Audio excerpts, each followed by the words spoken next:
All right, so we are back on the W.A.D.E Concept presented by The Ring. It's midnight, and it's been a long day. I've been in Los Angeles recording with the MMA Casuals. I just announced that I will be on Misfits Boxing on August 30th, doing commentary for the good folks over at Misfits. And today, the story that has just boggled my mind, it's been going on for the last couple of days, is the entire Daniel Dubois situation. And the story is rightfully, for the most part, been about Oleksandr Usyk once again becoming the undisputed heavyweight champion of the world. Second time he's done that. Third time he's become undisputed between cruiser and heavyweight. One of the greatest of all time, certainly the greatest heavyweight of this generation.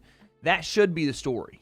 Point blank period. Oleksandr Usyk wins and retains and becomes once again undisputed. Well, as in most sports, that usually is the lead story, but then there's the speculation and the rumor and the theory and then conspiracy and maybe in some cases truth to the underlying story, which is what I'm going to talk about today. Daniel Dubois and the situation surrounding his fight day and his fight night. What do I mean? The breakdown. Let's go. He is the star of W.A.D.E Concept. All right, so for those that don't know, or maybe you do, I did a lot of research on Daniel Dubois today. And I found out he's one of 11 children, that he was mostly homeschooled as a child, and that his father, Stanley, or I guess otherwise known as Dave, I think Dave is his real name, goes by Stanley, not really sure, was pretty much the reason that Daniel Dubois became a boxer. According to some stuff I've read, it goes all the way back to before Daniel was born, and that his father had a vision that Daniel was going to be a world champion boxer, and trained him to be that from the age of like 4 or 5. These training sessions, even when he was 4 or 5 years old, would be pretty strenuous, to the point where Daniel Dubois had to do workouts that included him finishing the workout before food was even served at some point. And I'm only presenting this to you because Daniel Dubois, who is 27 years old now, and again, is a grown man. We'll get to that in a second, but I'm giving you this information to show you that Daniel Dubois' father is a massive part of his life. You could argue the biggest part of his life, even to this day, outside and inside of boxing. So it may not come as a surprise when I tell you that Daniel Dubois' father, who does have a massive influence on him, made some very odd decisions that potentially affected Daniel Dubois' ability to fight on Saturday night. And again, before I even start talking about this, I'm going to let you know, I don't think that anything we're going to say was going to effectively change the outcome of Saturday's fight between Daniel Dubois and Oleksandr Usyk. I think Usyk was going to beat Daniel Dubois no matter what shape or form or outside of the ring stuff happened to him and he showed up in. If Daniel Dubois got in a ring with Usyk 100 times, I think Usyk would probably beat him 99 to 100 times. That's how good I believe Oleksandr Usyk is. Now that I've given my respect to both Daniel and Oleksandr Usyk, I just want to talk about how stupid people that are around boxers can be. And I mean that 100%. Stupidity, selfishness, and ego find their ways into famous athletes' camps all the time. But Saturday was a particular level of stupid from the man that, like I said a second ago, influences Daniel Dubois the most, his own father. Let's take a look. This is by Daily Mail, and it is an article that entails a couple different things happening. Daniel Dubois had to, quote, walk into Wembley after a chaotic journey involving dad's party and accreditation nightmare before brutal KO by Oleksandr Usyk. Before we get into the walking part, which is just insanity, let's start with the part that was the topical news story as we came into fight day. Ladies and gentlemen, this is Daniel Dubois mere hours before he's about to fight Oleksandr Usyk. And you can tell because he's wearing the same shirt he entered the building in on Saturday night, the night he fought Usyk. Let's take a look at this video. You see Daniel, look, he's smiling, looks like he's having a good time. And listen, we'll get to Daniel's responsibility in this thing in a little bit. But like I said, smiling, having a good time, right? Ton of people around him. You think maybe he's entering the building somewhere. I don't know why there is a DMX cosplayer a part of the venue here. I don't know who this man is and why his teeth look like a saloon door opening up. But listen, no one's paying you to play DMX at their birthday party, buddy. Bounce.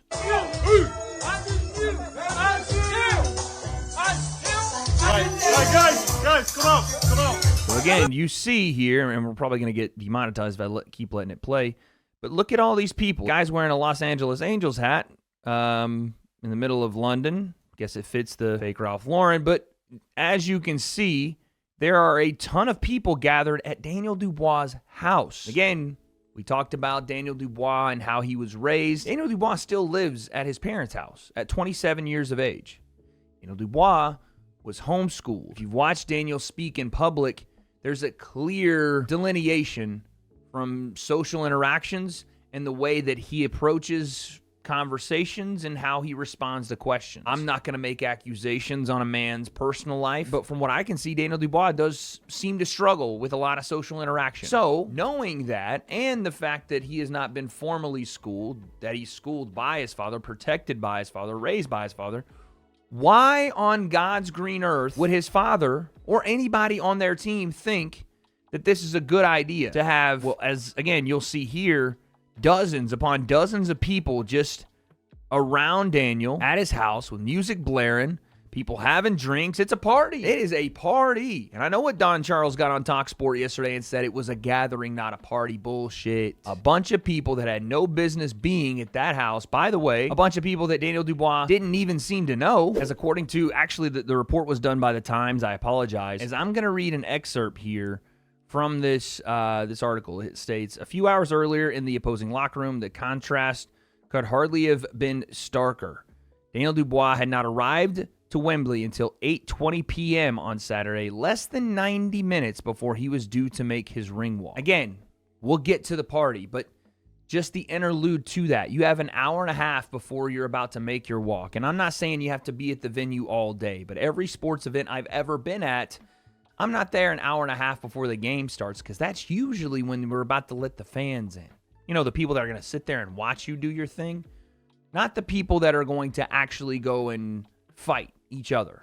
The warm-up, the acclimation process, being there grounded with your team, the warm-up, everything needs to be planned out. And it's not usually planned out for you to get there, try to warm up, and then make your walk all in the matter of 90 minutes before you're about to do it. That point of consternation gave way to a madcap fight day when Stanley hosted a party for dozens of his friends. Notice, Stanley, Dubois' dad, hosted a party for dozens of his friends at the family mansion in Essex, where Daniel still lives, in the afternoon. The source claims Dubois, a reclusive character despite the spotlight of the profession his father guided him toward, did not know all of the guests well, and left at one stage for a drive. So let me get this straight. The father that put so much importance into teaching discipline to his son, so much importance into keeping him away from the public eye, so much importance into controlling every aspect of his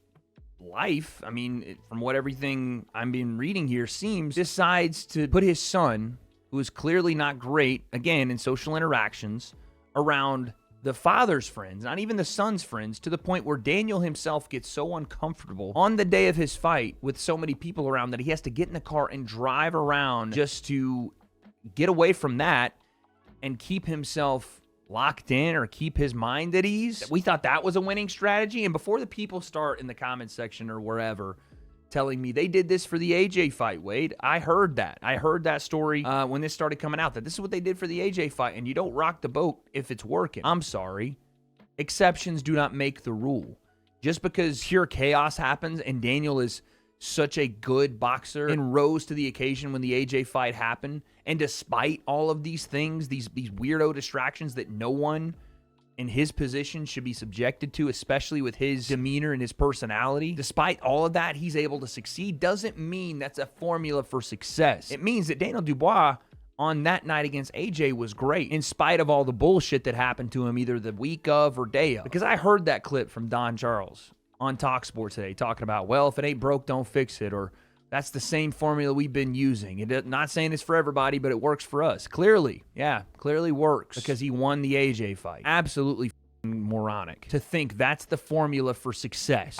I'm fired up because it frustrates me. Clearly, Daniel's dad has an important role in this entire thing because he's put himself in control of everything and decides to, I don't know, do whatever this is on the day of his son's fight, knowing it's the biggest fight of his life. It's just mind-boggling to me that this can happen to Daniel Dubois, to any professional, but we're not done yet. Let's keep going. The source claims their departure was delayed after Stanley requested extra people carriers to bring his entourage to the venue. He then drove Daniel to the venue himself, which caused another administrative issue, as only the designated vehicles had been accredited. They then walked to the stadium entrance on foot from the car park, but a video clip shows Stanley calling Daniel towards the door after security attempted to prevent some of his friends from entering. The source alleges Stanley essentially told them Daniel would not proceed without them. Again, this is just a one-side source claiming this,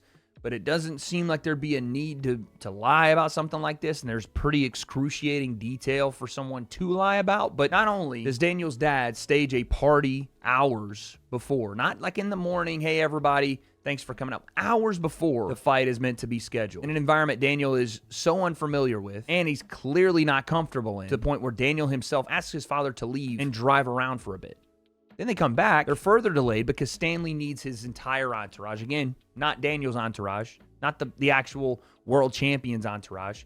The dad of the world champion needs his entourage to be escorted to the venue by the service vehicles that are supposed to escort Daniel Dubois to the venue. The father, all controlling, takes Daniel Dubois to the venue, just him and Daniel. They park, like where the fans park, and walk to the front door of the stadium. And then Daniel is going to get finally in his dressing room and is called back to the front by his dad so that his dad can essentially tell the people working the gate that if they don't let this entourage of Daniel's dad in, that Daniel Dubois himself will not be fighting on the night. Excuse me? What an absolute load of shit. I don't have any words for how nonsensical, selfish, and ego-driven Daniel Dubois, Staniel, that's what I called him because it's midnight here, Stanley Dubois is in this situation, making it all about him.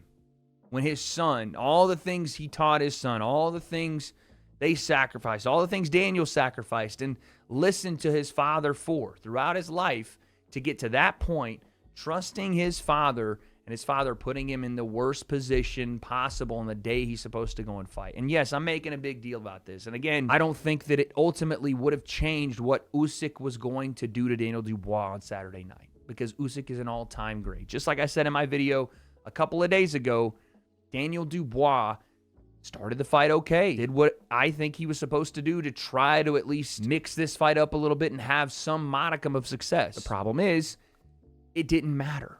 It didn't matter what Daniel Dubois did on that night. Usyk is just better in every aspect of fighting. It's Usyk. He beats everyone. But it's not even about that. It's about the preparation. It's about the mindset of the people around Daniel Dubois that allow this kind of stuff to happen, to not put him in the best position possible. And his mindset and just the scheduling and all these external things happening that he either has to deal with or he's part of or he's trying to get away from. Again, I hate doing this because I'm not a world champion fighter. I never will be, haven't experienced it on that level, and I don't understand any of it to that degree. But even me, one little fight that I've had, and it was on Misfits. My coach, BJ Flores, my best friend, Sensei, and my cut man, Jacob Chavez, even my girlfriend and my mother would not allow me, when I was in Manchester, be put in an environment that I was not familiar with, wasn't comfortable in, was going to put more stress on me before I even fought. Anything that happened to me during fight week was handled by my team, and it wasn't even brought to me. All it was for me to do is to be there for my training sessions, be there for my weight cut, and be there ready to go in the positions I need to. I definitely wasn't driven to the venue by my coach. We were taken in the vans and the places and the things that were provided from Misfits, from the zone, to make sure things ran in an orderly fashion. And guess what? I could focus on my fight. And that's at the influencer boxing level, not the undisputed heavyweight championship of the world. That's utterly ridiculous. Where Daniel Dubois is currently, to me, is a struggle between whether he wants to box for him, whether he wants to be world champion for him, whether he still enjoys and loves this sport, or whether he's doing what his father is telling him to do, because that is what has always been. And his goal has been his father's goal for him, because that was what's always been. And I think Tony Bellow said it best, and we're going to play his excerpt here from TalkSport when he talked about Daniel Dubois and what happened after the second Usyk knockdown. Listen, he took two big-time shots back-to-back in that same round, and it didn't look good for Daniel Dubois. I mean, I don't know how many times that people that are saying he quit, how many times it would take for them to feel like the fight was over, because he was getting battered. The mouthpiece came out. He got tagged with the left hand. So, and most of them are pro boxers saying this, so I'll take their word for it. But the point I'm trying to make is, regardless, whether you think he quit or had more in the tank and just didn't want to get up, the question I want to ask is why and what's next.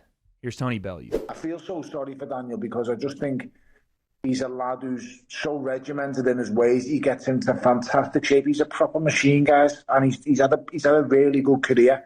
But I just think the question needs to be asked: who are you boxing for? Why are you doing this? And is it to impress someone? Is it to keep on the good side? I don't know what it is, because he ain't fighting for money, guys. The boy's financially secure. He was financially secured a long time ago, to be totally honest. And I know that for a fact. So you have to ask the question of why is it? Because when he gets into these really hard moments in fights, that's when the real Daniel comes out. And the real Daniel doesn't want to fight. That's when the real Daniel comes out, and the real Daniel doesn't want to fight. I don't know how much Tony Bellew is close with Daniel. I'm not sure. And he has had some really tough moments. The Dubois first fight, the Joe Joyce fight, this fight. But then he's also had tough moments he's come through, right? He's come through some tough moments in his career. Notably, the AJ fight, even though he was winning that fight, he had a moment there where AJ could have turned the tide and Daniel said no. And I guess that leads me back to the point of this entire video, is that Daniel Dubois in this situation has to make a decision. And honestly, Daniel Dubois right now needs to be an adult. He is 27 years old. And I understand the dynamic is not a normal one with him and his father and his career and his upbringing and everything. But he needs to decide what it is he wants, right? Because Daniel Dubois has some physical gifts, and he's 27 years old, and he still, hasn't maybe even hit his prime as a heavyweight boxer. Still can take this loss, and I've been a big proponent of the O doesn't mean as much as you guys think, can be a very, very good heavyweight boxer. There's still so many good fights out there for him, but he has to want to do it. And honestly, from the outsider perspective, this is easy for me to say, but he has to grow up a little bit, because I do fully blame his father for the decisions his father made on fight day. The party, the getting to the venue, the driving there, the trying to threaten security with my son's not going to fight tonight, the trying to coach over Don Charles in the corner, just a pure chaos and ego trip of whatever this has been, for how long it's been going on. I say it's the AJ fight, maybe it's even before that, but this clearly doesn't work. And why would it? It's absolute nonsense to think that kind of chaos on fight day, let alone what's going on before fight day. This is just the day of. That doesn't work. For Daniel Dubois, he needs to, in this moment, and he probably should have then, put his foot down as a grown man and say, Dad, this is not your career. It's mine. Because it's pretty clear to me Stanley Dubois is living vicariously through his son, having parties on behalf of his son before the son even goes and accomplishes the goal. Because look what I created. He's right there. Look what I did. I made this. No. Daniel Dubois made him what he is. Daniel Dubois put that work in. And I'm not trying to take anything away personally from Daniel's dad and the situation. And again, the love they have and the relationship and all of that. I'm sure Daniel's dad is a fantastic dad and raised him to be a great man and all of that. But there comes a time where you have to separate family from business when the family is intruding, is hampering, is potentially ruining what you can do in your professional life and may bleed into your personal life. We've seen it in boxing so many times. It just doesn't work. The father-son thing, it just doesn't. Because eventually it becomes more about me, and look what I created you than you. This is your time. So I guess that's where I'm going to end this video. Daniel Dubois has got to grow up. He's 27 years old. There's nothing wrong with still living at home with your parents if that's your family dynamic. There's nothing wrong with having your dad be a part of your business. But even with all of that, there has to be a level of understanding. For Daniel, that means standing up and saying, this is my operation. If you want to be a part of it, you're going to do things my way, my career, my livelihood, my decision. That means it's decision time. So what will Daniel do next? I don't have those answers. Just had to rant on the entire Daniel Dubois situation because it's sad, because Daniel doesn't need to be dealing with any of this, really. Just lost the biggest fight of his life. He needs to be able to regroup and get his mind back together and get back to whatever it is he wants to do. If he wants to be a top-level heavyweight, then get back to that. Who knows what could happen down the line? I assume Usyk's going to beat Joseph Parker. You can have a Joseph Parker fight. Kabiel sits there. Hell, Moses Atama's going to make his way up to the top parts of heavyweight soon. Daniel will be there. Hopefully, if he makes the right decisions, grows up a little bit, and treats his career like it's his and not his daddy. That's what I got to say. Appreciate you guys for watching. What happens next with Daniel Dubois? I don't have those answers, but I guess we'll find out.